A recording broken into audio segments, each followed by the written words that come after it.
Mtazamaji, karibu katika kipindi cha Kilimo Ajira Yangu, ambapo leo tunaangazia kilimo cha bustani katika mikoa ya Lindi na Mtwara. Kumbuka, kipindi hiki kinaratibiwa na Taasisi ya Utafiti wa Kilimo Tanzania, TARI, kituo cha Naliendele. Mtazamaji, katika makala hii tutajifunza kilimo cha matunda na mboga mboga katika mikoa ya Lindi na Mtwara. Si kawaida kuona kilimo cha mboga mboga na matunda katika mikoa ya Lindi na Mtwara. Tunaweza kusema ni utamaduni au mazoea ya wakazi wa mikoa hiyo kwa miaka mingi, wakitegemea kilimo cha korosho, ufuta na alizeti.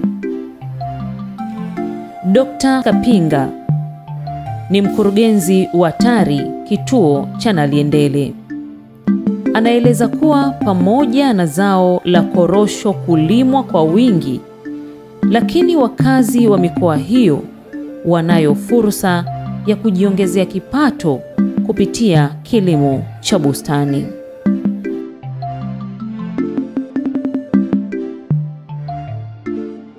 Lazima nianze na korosho. Korosho ndio zao kubwa ambalo lilimo kwa Mtwara, lakini tuseme kwamba sisi kwenye ajenda ya 1030 tunajikita kuhakikisha kwamba mkulima asitegemee zao moja la korosho wa kusini Mtwara na Lindi. Kuwepo na mazao mengine ambayo yanaongeza kipato kwa wakulima. Mradi huu ambao tumekuja nao hapa wa kuzalisha mboga mboga na matunda, na kwa sababu tunaanza na mboga mboga, ni kipato cha haraka sana kwa wakulima kilinganisha na mazao mengine ya msimu. Lakini ile kwamba mkoa wa Mtwara huu sasa nakumbuka hata mheshimiwa mkuu wa mkoa wetu wa Mtwara amekuja na ajenda ya kufungua mkoa wa Mtwara. Kufungua kwa maana gani? Wawekezaji watakuja wengi sana kwa Mtwara. Bandari tunayo hapa itafanya kazi masaa 24. Uwanja wa ndege hapo ni mkubwa, umepanuliwa, utafanya kazi masaa 20 na pengine. Lakini pia kuna swala la barabara ya kwenda mikoa mingine, nchi nyingine za jirani, Msumbiji na kwingineko. Sasa sisi kama TARI kwa kutekeleza hii ajenda ya 1030, lakini pia kutekeleza wazo zuri la mheshimiwa mkuu wa mkoa ambalo amesema na ameelekeza na kauli mbiu kwamba fungua Mtwara, kuifungua Mtwara. Tunaifunguaje Mtwara? Sisi kwa nafasi yetu tunajua kwamba hii ni fursa kwa wakulima na wadau wengine wanaishi Mtwara. Kulikuwa na wageni wengi sana watakuja Mtwara hii kufanya biashara, kuwekeza. Lazima tujipange kwa maana kwamba watahitaji kupata huduma mbalimbali za chakula, ikiwemo mboga mboga, ikiwemo matunda. Hatuwezi kutegemea Mtwara tunakaa kutegemea siku zote mboga kutoka sehemu nyingine nje ya mkoa huu, wakati ardhi zipo. Lakini swala la mboga mboga hizi, kuna ile dhana kwamba labda mboga inatakiwa ilimo mahali fulani. Wenzangu wameelezea kwamba mboga ni ngogwe. Ngogwe ni nyanya chungu. Nyanya chungu inalimwa popote pale. Kinachofanya zao lilimo mahali fulani sio swala la mpaka wa kimikoa, sio mpaka ule wa kiwilaya, ni mahitaji ya kiikolojia. Ikolojia ya Mtwara inaruhusu kulimwa mazao hayo. Iwe ni mchicha, iwe ni Chinese cabbage, iwe ni ndizi, inaweza kulimwa kwenye maeneo ambayo yana sifa kama hizo. Sasa kwenye mradi huu sisi kama TARI tunafurahia sana, tunamshukuru kwamba sasa tunaenda kuzuri, kwa sababu swala la Mtwara kuwa mboga mboga hizi ni swala ni adimu. Nataka sasa iwe ni historia. Swala la mbegu za mboga mboga hizi, si michicha, iwe kama shida ya mbegu, nataka iwe ni historia. Nataka sisi tuwe wazalishaji wakuu wa mbegu kwa ajili ya mikoa hii Mtwara na Lindi na mikoa mingine mbali jirani na pale. Na kwenye mradi huu kuna lile swala la ambalo tumeweka kwamba wakulima wenyewe watakuwa na nafasi kuchagua aina gani ya mchicha ambayo wanataka kupanda. Tunataka kuondokana na ile dhana kwamba watafiti wanafanya utafiti kwa ajili ya kuzalisha mbegu ambazo pengine mkulima hazipendi. Kwa hiyo tunashirikisha wakulima wetu watakuwa na nafasi ya kuweza kutoa ushauri au kupendekeza aina gani za mbegu hizi ambazo zimetoka World Veg ya Arusha wanazihitaji huko. Kule Arusha inawezekana kule ni nzuri na zinafaa, lakini kwa mazingira kule ni sawa. Mkulima wa Mtwara au Lindi inawezekana aina fulani ya mbegu zile hazipendi. kwa sababu anazojua yeye. Na ndio maana wenzetu wamekuja na hizi mbegu aina hizi 11 ambazo itafanyiwa majaribio huku. Lakini lengo letu pia wakulima waweze kushirikishwa tangu mwanzo. Watakuwa na nafasi kusema aina gani ya mbegu wanapenda kulima. Na ndio maana sasa hapo wenzetu wamekuja na hizi mbegu. Pia wakulima wenyewe wanaletewa hizi mbegu. Kwa hizi mbegu wakulima wataweza kuchagua aina gani ambayo wanahitaji, kwa sifa ambazo watasema wao. Kama ni mfanya biashara, kama ni mlaji tu kawaida, atatupa ushauri ipi inafaa. Itakayokuwa inafaa, sasa sisi nafasi yetu sasa kuhakikisha kwamba tunazalisha kwa wingi kiasi kwamba tena swala kusema mbegu ni shida iwe ni historia. Waanze kununua mbegu ambazo zinapatikana kirahisi kwa bei nafuu, badala kutegemea mbegu kutoka Arusha ambako ndiko ambako zimetoka hizo mbegu. Lakini pia kuhakikisha hili linafanikiwa, ndio maana wenzetu wameleta na vishikwambi hivi ambapo sasa wakulima kushirikiana na maafisa ugani wataweza kuweka kumbukumbu za awali kuonyesha kwamba aina gani ya mbegu wanahitaji, changamoto gani wanazipata na nini maoni yao. Kupitia hivi vishikwambi ni rahisi kupata taarifa kupitia maafisa ugani, na itaenda kwa wenzetu wa kule wetu Veji Arusha, na sisi tutafanya hizo kazi pia. Lengo letu ni kwamba tunataka Mtwara hii, Lindi, swala la mboga isiwe tena ni shida. Lakini pia nasema kwamba hatutaki, tusingependa wakulima wahangaike kupata mbegu wakati si ardhi tunazo, wataalamu tupo. Ni cha msingi tu kwamba tunataka kushirikiana nao watuambie ni aina gani ya mbegu ambazo wanahitaji. Kwa hiyo kupitia mradi huu tutakuwa na hakika sasa ni aina gani ya mbegu wakulima wanahitaji kumtwara na ni kiasi gani. Sasa pia sisi sasa itakuwa ni jukumu letu kuzalisha mbegu ambazo wakulima wanazihitaji. Sio tunavyofikiri sisi.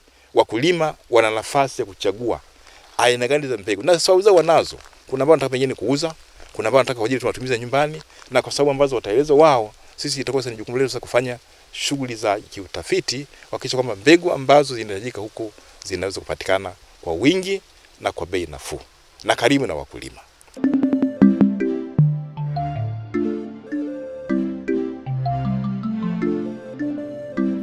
Ili kuwawezesha wakazi wa mikoa ya Lindi na Mtwara kujihusisha na kilimo cha bustani, TARI kituo cha Naliendele ilianzisha kitengo maalum cha kutoa elimu ya kilimo cha mboga na matunda, ambapo watu mbalimbali wanatembelea na kujifunza.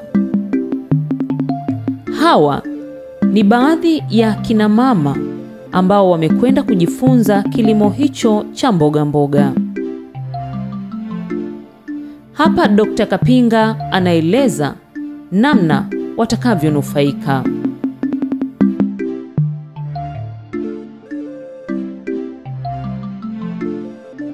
Sisi na nafasi yetu tulionayo ni kutoa elimu sahihi ya kilimo sahihi na kilimo kizuri cha mboga na hata matunda.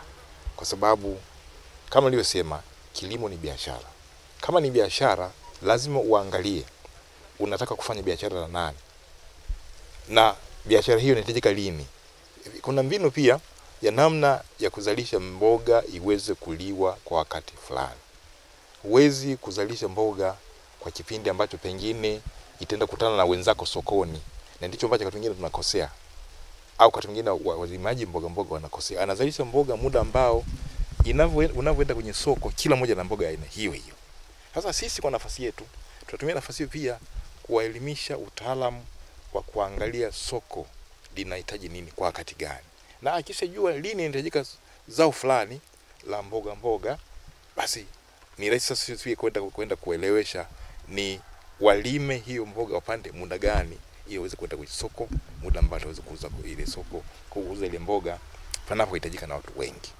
Kwa hiyo sisi kama kituo cha utafiti TARI Naliendele tutakachofanya kwanza niseme kama ninawapongeza kwa kuamua kukata shauri kabisa kwa dhati kutaka kuenda kwenye biashara ya kilimo na hasa mboga. Na nawapongeza pia kwa kutambua kwamba uwepo wetu sisi hapa ni kwa ajili yao. Na umekuja hapa kupata kubadilishana, kuangalia kwa leo. Tumekuja kuangalia uone nini tunachofanya. Lakini ninawaahidi kwamba sisi tutawasupport kiutaalamu. Tutawapa nguvu kiutaalamu kuhakikisha kwamba wanalima mboga kwa utaalamu, wanavuna mavuno ambayo yatakuwa na tija. Na ieleweke kwamba Mtwara ni mji sasa unakuwa. Na Mheshimiwa Mkuu wa Mkoa ameshatuelekeza, ametoa kauli ya kusema kwamba tunataka kuifungua Mtwara. Sasa kufungua Mtwara, watu wanadhana pengine, wanaweza kudhana pengine tofauti kwamba kufungua labda ni mambo ya utalii, labda ni viwanda tu peke yake, usafirishaji peke yake. Sisi kwa nafasi yetu tunasupport lile kwa njia ambayo itawezesha ufunguaji wa Mtwara. Utakapofungua Mtwara maana yake ni kwamba kuna watu wengi sana watakuja Mtwara kwa ajili ya kufanya shughuli mbalimbali za kibiashara, kimaendeleo, za kiuchumi. Hasa hawa watu wanapokuja Mtwara hii, tunajipangaje kuwalisha? Watakula nini wakija hapa? Je, mahoteli yetu yatakweza kuwa na mahitaji ya kimsingi kama mboga, matunda na kadhalika? Sasa kikundi hiki cha wanawake kilichokuja na nakipongeza kwa sababu kimelenga pia kutekeleza haya maono ya Mheshimiwa Mkuu wa Mkoa. Na sisi kwa nafasi yetu sasa tunatumia fursa hiyo hiyo kuendelea kupigilia msumari kwamba tunataka kuifungua Mtwara hii kupitia fani ambazo tulizo nazo. Fani zetu sisi ni kufanya utafiti wa mazao, kutoa elimu kuhusu kilimo bora cha mazao mbalimbali ikiwemo bustani.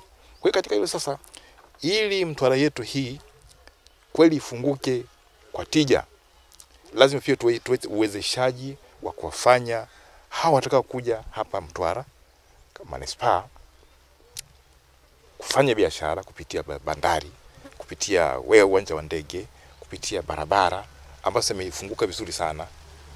Lazima wapate mazingira ambayo hivi ambavyo kina mama wameanzisha ndio maeneo ambayo sahihi. Lazima kuwe na uwezeshaji wa kuwafanya wanaokuja hapa wasipate shida kupata vyakula ambavyo viko salama na sahihi kwa afya zao. Anaweza kaja mtu hapa akataka kula pengine mboga aina fulani, tutasema hatuna. Kwa maana sasa hiyo ni fursa ambayo hawa kina mama wameangalia vizuri sana kwamba wao sasa ni fursa kuweza kuzalisha vitu ambavyo watu mbalimbali watahitaji. So, kwa sababu sisi tuko hapa kwa kazi yetu hizi ni kufanya utafiti wa mazao ikiwemo mazao bustani, basi ni jukumu sasa pia na tutashirikiana nao kuwashauri ni aina gani za mboga zilimwe kulingana na uhitaji wa watu mbalimbali na ekolojia ya Mtwara. Ni aina gani za mboga ambazo zitalimwa, ni aina gani walime na lini walime, na tutajime kuvuna lini ili kwenda sambamba na uhitaji wa soko la hapa Mtwara.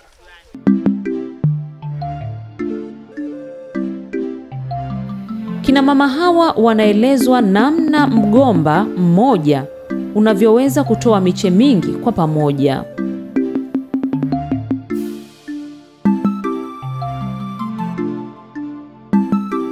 TARI na Liendele ambayo ni taasisi ya serikali tunaunga mkono kwa vitendo.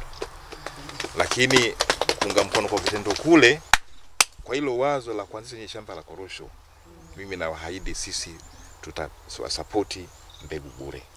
Asante. Na ni mbegu bora za korosho ambazo sisi kwa shamba hili mlosema tutasupport bure, kwa sababu lengo letu sisi tunayofanya hayo yasiishie yaishie kule ambako wahitaji wapo. Nataka kwenye shamba la korosho wakishapanda, si tunaruhusiwa pia kupanda mambo mengine? Unapoanza pale unaweza kupanda mazao mengine. Kwa mfano mle kwenye shamba la korosho unapoanzisha pale, unaweza pia kupanda mazao mengine kama ufuta, karanga, alizeti ili kuendelea kupalilia. Na tunashauri kwamba usianzishe shamba ambalo utapanda mikorosho peke yake. Panda kwa mazao mengine, wakati unapalilia unapalilia na mikorosho yako.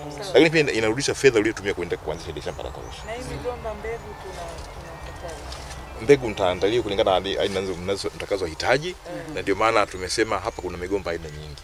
Kila mgomba ni aina tofauti na mingine tunavyoona pale. Lakini nasema ndizi, tufahamu kwamba ndizi inaweza kuwa kwa ajili ya kupika au kupika na kuivisha ikawa kama tunda. Lakini kuna zingine wengine wanatangaza kutengeneza kwa ajili ya kukaanga.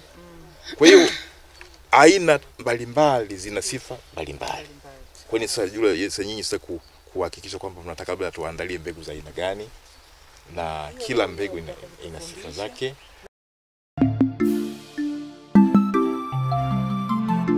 Matarajio ya kina mama hawa ni kuanza kilimo cha mboga mboga na matunda katika mkoa wa Mtwara.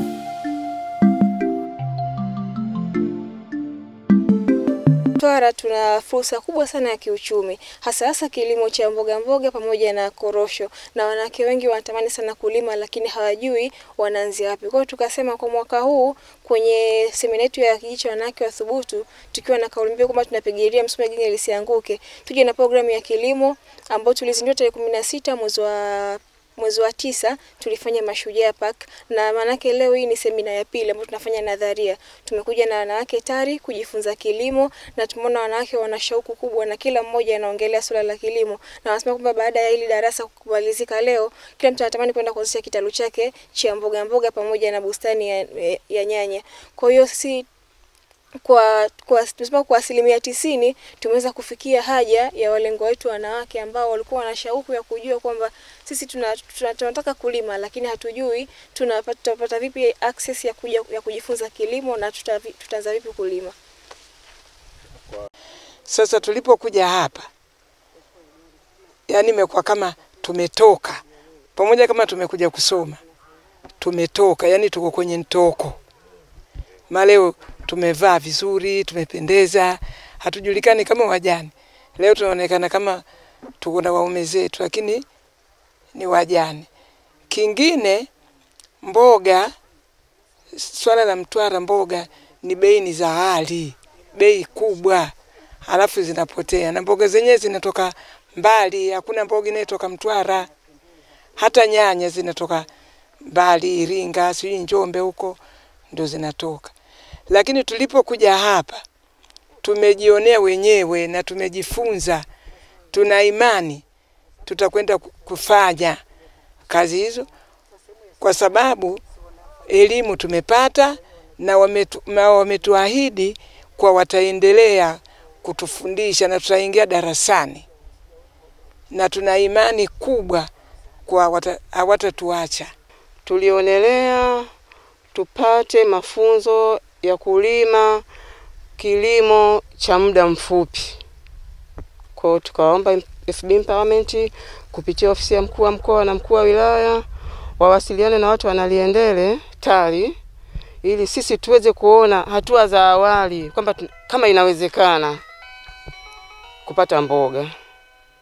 Lakini kwa kufika hapa leo tayari naliendele tumepokelewa vizuri na mkuu wa kituo ndugu Kapinga, ametutembeza kote na amethubutu kuwaita nyinyi waandishi wa habari ili sisi tuwe washuhuda kwa kina mama wenzetu wa Mtwara kwamba Mtwara inapofunguka kilimo cha mboga mboga kinawezekana.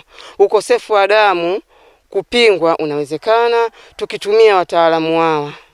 Tulivyokuja leo tukaona hivi jinsi mlivyopanda na kumwagilia vizuri, safi sana, kwamba hata sisi tumepata fundisho kwamba tukienda nyumbani tutaweka matuta yetu, fanya mboga na kulisha jamii yetu zunguka. Bei zake ni kweli ni ngumu kwamba ukienda sokoni fungu la 500 unaweza ukala mlo wa mchana tu. Ila kama ukilima wewe mwenyewe basi utakuwa umepata mboga asubuhi na jioni, mchana.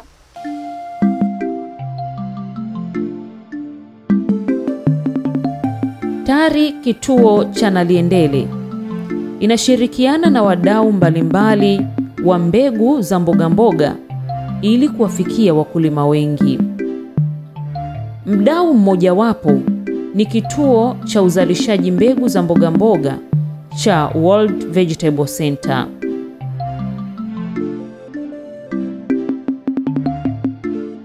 Kwa hiyo katika shughuli tunazozifanya, mojawapo za utafiti ni mojawapo ya kutengeneza hizi aina za mbegu ambazo ni za asili, lakini pia na kuzisambaza kwa wakulima. Na kipindi hiki cha sasa hivi tuna utafiti ambao tunauita ni citizen science, kwa maana kwamba mkulima mwenyewe au mwananchi anakuwa ndio mtafiti ambaye anaweza kupelekea kutambua kwamba ni aina gani ndio bora zaidi na ambazo anazipendelea yeye mwenyewe kuzitumia. Kwa hiyo utafiti huu uko chini ya mradi unaitwa Crops for HD, ambao kwa kirefu chake ni Consumption of Resilient and Crops and Products for Healthier Diets. Kwa hiyo kiujumla ni kwamba tunataka hizi mbegu bora ziwafikie wakulima wa kusini, lakini pia iwapunguzie ile adha ya wao kutafuta mbegu kwenda mbali, Moshi, Arusha, Dar es Salaam, lakini pia wanaweza kukizipata kupitia hapa Mtwara na Lindi. Kwa hiyo tunashirikiana pamoja na kituo cha utafiti cha TARI na Liendele, kwa maana kwamba watakuwa na utafiti wa kwenye kituo, lakini pia wataunganisha moja kwa moja na wakulima, na tunatamani zaidi mbegu hizi ziweze kuwa zinapatikana kwa ukaribu kupitia kituo cha utafiti cha TARI kwa kushirikiana na kituo cha World Vegetable Center. Kwa hiyo tunaamini kutokana na utafiti huu itawafaa wakulima wetu, lakini pia itawawezesha wao kupata mbegu bora na kuzalisha mazao yenye tija, lakini pia kwa namna moja au nyingine itaweza kuwawezesha kuongeza kipato, actually ni uchumi, lakini pia kuwezesha kupata lishe bora, kwa sababu tunaamini nchi yetu ili kuweza kuendelea kwanza kuwa na mbegu bora, lakini pia kupata mazao ambayo yanaweza kuwa na lishe na kuikuza jamii yetu iwe na uwezo mzuri wa kimaisha.